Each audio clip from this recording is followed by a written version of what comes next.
Salam, bugün sizin təqdim etdiyiniz çox maraqlı mənbələr əsasında Göbəkli Təpəyə nəzər salacağıq.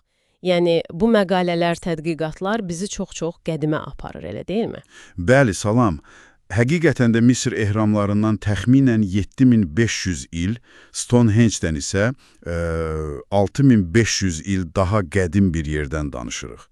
Şanlıurfada yerləşir, Türkiyədə. Təxminən 11600 il yaşı var. Yəni dünyanın bilinən ən qədim monumental məbəd kompleksi. İnanılmazdır. Deməli, bizim də məqsədimiz bu mənbələrdən əsas məqamları çıxarıb Göbəkli Təpənin sirlərini, onun tarix anlayışımızı necə dəyişdirdiyini anlamaqdır, eləmi? Tamamilə doğrudur. Məqsəd budur. Gəlin elə kəşfindən başlayaq. Mənbələrdə qeyd olunur ki, 1963-cü ildə fərq edilib ilk dəfə. Hə, amma əsl əhəmiyyəti deyəsən daha sonra, 90-larda aydın olub. Klaus Schmidt. Bəli, Alman arxeoloq Klaus Schmidt 1994-cü ildə. O, buranın əslində nə olduğunu anlayıb və sistemli qazıntılar da elə 1995-də başlayıb. Hətta sizin də qeydlərinizdə var, yerli əhali oranı Giremi Razan, yəni Dilək Təpəsi adlandırıb. Müqəddəs bir yer kimi tanınıb yəqin ki. Maraqlıdır. Bəs Göbəkli Təpənin özü nədir? Yəni təkcə təpə deyil, deyilmi? Mənbələrdə höyük olduğu yazılır. Elədir, höyükdür. Yəni süni təpə, içində qədim tikililər var, təbii yaranmayıb. Mərkəzində 10-30 metr diametrində dairəvi və ya oval strukturlar var. Hər birinin də ortasında o nəhəng, T şəkilli daş sütunlar ucalır. Hə, o məşhur T şəkilli sütunlar. Nə qədər hündür olurdu onlar? Və ağır. Bəli, 6 metrə qədər hündürlükdə, ağırlıqları isə 40-60 ton arası. Təsəvvür edin. Bunlar mərkəzi sütunlardır. Kənarlarında daha kiçik T sütunlar düzülüb, divar kimi.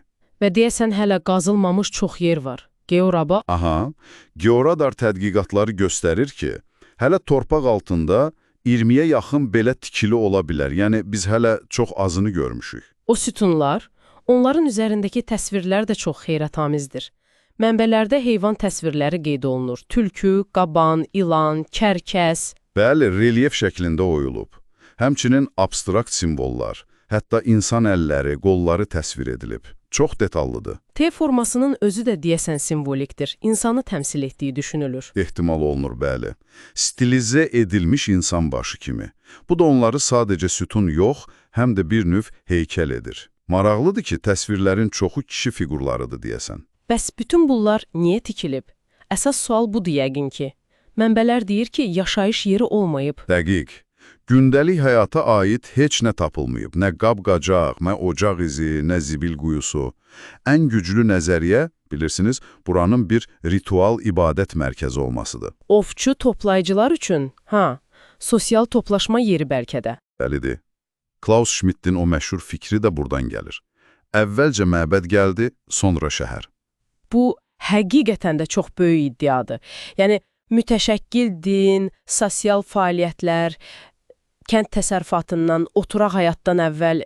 Bəli, bu bizim bütün o əvvəlcə əkinçilik, sonra mürəkkəb cəmiyyət anlayışımızı, necə deyim, alt-üst edir. Ona görə də tarixin sıfır nöqtəsi deyirlər. Bəs kim tikib bunları, bu qədər ağır işi kim görüb? İnsanlar, şübhə yoxdur. O dövrün insanları, yəni bizdən fərqli zəkaya malik deyildilər, sadəcə texnologiyaları fərqli idi.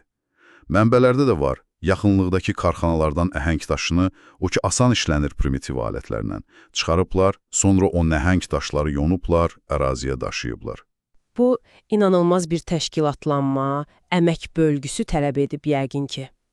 Xüsusilə də əkinçilik olmadan. Həqiqətən də, o qədər insanı bir araya gətirmək, yedizdirmək, idarə etmək böyük işdir. Mənbələr deyir ki, bu tikililər sonradan qəsdən bastırılıb. Təxminən 2000-3000 il istifadədən sonra. Niyə axı?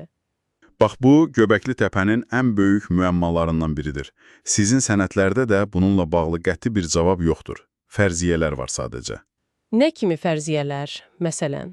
Məsələn, bəlkə inanc sistemi dəyişdi, ya da nəsə sosial bir hadisə baş verdi, bəlkə də qorumaq məqsədi ilə etdilər. Dəqiq bilmirik əslində. Çox maraqlıdır. İndi bura UNESCO-nun siyasındadır, qorunur. Bəli, dünya irsi siyahısında və qoruma məqsədi ilə həm də gələcək tədqiqatlar üçün ərazinin çox kiçik bir hissəsi, təxminən 5-15% qazılıb hələ ki. Hətta Türkiyədə gecə muzeyləri layihəsi var. Şanlıurfa Arxeologiya Muzeyi kimi yerləri gecə də ziyarət etmək mümkündür. Bu da əla fürsətdir. Deməli, yekunlaşdırsaq, mənbələrdən öyrəndiklərimiz, dünyanın ən qədim monumental məbədi, ovçu toplayıcıların heyrətamiz bacalıqları və ən əsası dinin və mütəşəkkil cəmiyyətin kənd təsərrüfatından öncə gəlməsi ehtimalı. Tamamilə. Amma yenə də cavabsız suallar qalır. O simvollar nə demək idi? O qədər fərqli qrupu nə birləşdirirdi orada? Və niyə bastırıldı? Bunlar hələ də sirr olaraq qalır. Və sonda dinləyicilərimiz üçün də bir düşüncə. Əgər Göbəkli təpənin bu kiçik qazılmış hissəsi belə tarix anlayışımızı bu qədər sarsıdırsa, görəsən torpağın altında yatan, hələ toxunulmamış o böyük hissə insanlığın keçmişi haqqında daha hansı inanılmaz həqiqətləri gizlədir?